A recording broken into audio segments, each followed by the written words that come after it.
আসসালামু আলাইকুম সম্মানিত বন্ধুরা, আশা করি সবাই ভালো আছেন, সুস্থ আছেন এবং নিরাপদ আছেন। আমি আজকে কথা বলবো মাসুদ কামাল, সাংবাদিক মাসুদ কামালের ফাজলামি নিয়ে। ওনার কথাবার্তা যারা শুনেছেন তারা মোটামুটি বুঝেছেন যে উনি ইদানিং যেভাবে কথাবার্তা বলছেন তা কিছু কিছু ক্ষেত্রে একটা ফাজলামির পর্যায়ে পড়ে। যেমন একটা বিষয় খুবই স্মরণযোগ্য, সেটা হলো 5ই আগস্টের পরে যারা হারিয়ে গিয়েছে বা 5ই আগস্টে যারা একটা রণাঙ্গন প্রস্তুত করেছিল, অর্থাৎ যুদ্ধ করেছিল, বাংলাদেশের সমস্ত আইন প্রয়োগকারী সংস্থা, ইভেন অনেকটা মিলিশিয়া বাহিনীর মতো ছাত্রলীগ, যুবলীগ, আওয়ামী লীগ এবং এর অঙ্গ সংগঠন, যত রকমের সংগঠন আছে, তারা কিন্তু একটা রণাঙ্গন তৈরি করেছিল এবং সেখানে বৈধ অবৈধ দেশি আগ্নেয়াস্ত্র নানা কিছু নিয়ে কিন্তু এই ছাত্র জনতার উপরে ঝাঁপিয়ে পড়েছিল। এটা দৃশ্যমান। মাসুদ কামাল এই বিষয়ে কিন্তু অস্বীকার করেন না, কিন্তু তিনি যেটা অস্বীকার করেন সেটা হলো এই যে এদের বিচারের আওতায় আনা এবং এদের বিচার করার আগে তাদের যে গ্রেপ্তার করা যাবে না বা তাদের সুনির্দিষ্ট মামলায় গ্রেপ্তার করতে হবে, এই বিষয়গুলো কিন্তু বলেছেন। মাসুদ কামালকে যদি একটা প্রশ্ন করা হয়, আচ্ছা, বাংলাদেশে কোনো জায়গায় যদি একজন লোকও হত্যা হয় বা কোনো কারণে একজন লোকও মারা যায়, সেটার তদন্ত, ইনভেস্টিগেশন বিস্তারিত করা এবং সেটাকে একটা মামলায় পরিণত করা এবং বিচার পর্যন্ত নিয়ে যেতে কত সময় লাগে? ওনার খুব ভালো মতো জানার কথা যে এটা 1-2 দিন, 2-1 মাসেও না হতে পারে।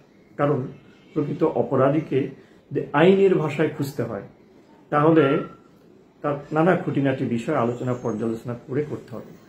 ধরুন এই 5ই আগস্টে যারা রণাঙ্গন প্রস্তুত করেছিল তাদের সংখ্যা কত ছিল? ধরে নিলাম আওয়ামী লীগের সংখ্যা বাংলাদেশে প্রায় 2 কোটি, কিন্তু এদের সংখ্যা কত? কারা রাস্তায় ফাইট করেছিল? যদি আইন শৃঙ্খলা নিয়ন্ত্রণকারী সংস্থা, পুলিশের কথা বলি, যদি বিডিআর এর কথা বলি, ইভেন সেনাবাহিনী যারা ব্যবহার করেছে তাদের কথা যদি বলি এবং অন্যান্য সংস্থার কথা যদি বলি, আর মিলিশিয়া বাহিনী, ছাত্রলীগ, যুবলীগ, আওয়ামী লীগ ও অন্যান্য সংগঠন, ভাতৃপ্রতিম সংগঠন, এদের সংখ্যা কত? এই স্ট্যাটিস্টিক্স মাসুদ কামালের কাছেও নেই, কারো কাছেই নেই। আর এটা চট করে বলাও কারো পক্ষে সম্ভব না। এটা মাসুদ কামাল খুব ভালো করে জানে। মোটা থেকে বিষয়টা কি দাঁড়ালো? প্রত্যেককে যদি মামলা দিয়ে ইন্ডিভিজুয়ালি গ্রেপ্তার করতে হয়, এই সরকারের এমন ক্যাপাসিটি নাই যে ওভারনাইট সেটা করে ফেলবে। 2-4 মাসে সেটা করে ফেলবে, 2-1 বছরে সেটা করা সম্ভব একেবারেই নেই। এই সরকার কেন? যত বড় পাওয়ারফুল, যত বড় জনবল নিয়ে ওই সরকারটা তৈরি হোক, সম্ভব না, একেবারেই সম্ভব না, একেবারেই অবাস্তব একটা কথা। অথচ সেই অবাস্তব কথাটা জানা বোঝার পরও মাসুদ কামাল প্রফেসর ডক্টর মোহাম্মদ ইউনূসের সরকারের সদিচ্ছা এবং তার কর্মকাণ্ড নিয়ে প্রতিদিন তীব্র, নগ্ন এবং অসহিষ্ণু কথাবার্তা বলছেন, যা অনেকেরই দৃষ্টি আকৃষ্ট হয়েছে। এবং আরেকটা জিনিস বলে রাখি, সরকার কিন্তু একটা কাজ করেছিল, ক্ষমতা নেওয়ার পরপরই কিন্তু কিছু গ্রেপ্তার করছিল নির্বিচারে। অর্থাৎ পুলিশ যেমন যেটা করতো আগে, সেটা হলো যে মানে নাম না জানা অনেকের নাম দিয়ে একটা মামলা করতো, সেই মামলার আওতায় যাকে পাইতো তাকে গ্রেপ্তার করতো। কিন্তু লক্ষণীয়, এই জায়গায় কিন্তু একটা বড় বাধা হয়ে দাঁড়ায়। পুলিশ শুরু করেছিল, পুরনো পদ্ধতি অ্যাপ্লাই করতে চেয়েছিল এবং আমরা দেখেছি আল জাজিরার সাংবাদিক, ইভেন মানবাধিকার সংস্থার লোকজন, তারা কিন্তু বলেছে যে নিরপরাধ কাউকে গ্রেপ্তার করে বা মামলার আগে গ্রেপ্তার করে তাদেরকে জেল হাজতে পাঠানো যাবে না। তার মানে বিষয়টা কি দাঁড়ালো? আপনি মামলা আগে কাউকে গ্রেপ্তার করতে পারছেন না, মামলা করতে অপরাধের সংখ্যা এত ব্যাপক, এত বেশি যে মামলা করতে আপনাকে ওভারনাইট কোনো সুযোগ নেই। আরো একটা বিষয়, এই মামলাগুলো কারা সাজাবে? অন্য অন্য প্রফেশনাল লোকগুলো তো মামলাগুলোর কোনো মানে মামলা দায়েরই করতে পারবে না।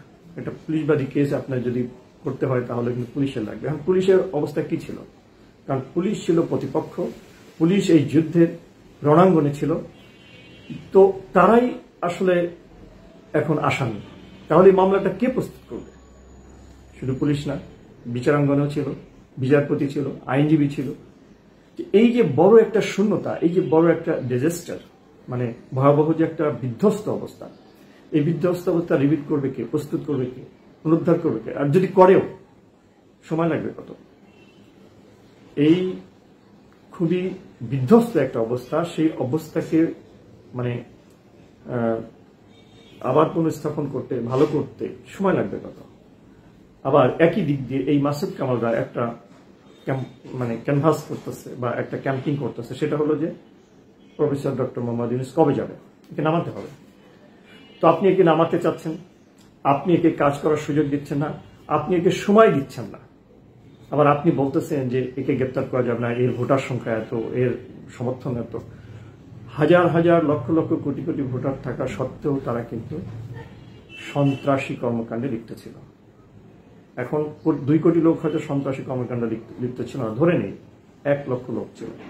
1 লক্ষ লোকের ইন্ডিভিজুয়ালি মামলা প্রস্তুত করতে আপনার কতদিন লাগবে? মাসুদ কামালকে বসিয়ে দিলে সারা জীবনে করতে পারবে? মাসুদ কামালকে যদি সব কিছু দেওয়া যায়, 1 লক্ষ লোকের ইন্ডিভিজুয়ালি মামলা প্রস্তুত করবে, অভিযোগ দায়ের করবে এবং তাদের গ্রেপ্তার করবে এবং তাদের বিচারের আওতায় আনবে, সম্ভব? হারকিউলিস ছাড়া কিন্তু সম্ভব না। এই যে অবাস্তব অপ্রাসঙ্গিক কথা বলে একটা সরকারকে, মানে একজন ভালো মানুষকে বা ভালো চিন্তাকে বা একটা সরকারকে ক্রমাগত বিচারের মুখোমুখি দাঁড় করানো উচিত, বা উনি যদি এটা করে থাকে তাহলে উনি কি না জেনে করছে? অবশ্যই জেনে বুঝে করছে, এবং এটা টোটালি একটা ফাজলামি ছাড়া আর কিছু না। এবং সাংবাদিক মাসুদ কামাল সহ যারা এইভাবে কথা বলছেন, তারা আপনি নিশ্চিতভাবে ধরে নিতে পারেন যে তারা সরকারের সঙ্গে একটা ফাজলামি করছে, এবং এই 5ই আগস্টের ঘটনা, টোটাল ঘটনার সঙ্গে তারা একটা মশকরা করছে, এতে কোনো সন্দেহ নেই। আমি বিশ্বাস করি যে আপনারা অনেকে এই মতামতের সাথে একমত হবেন। ভালো থাকুন, সুস্থ থাকুন, নিরাপদ থাকুন। আল্লাহ হাফেজ।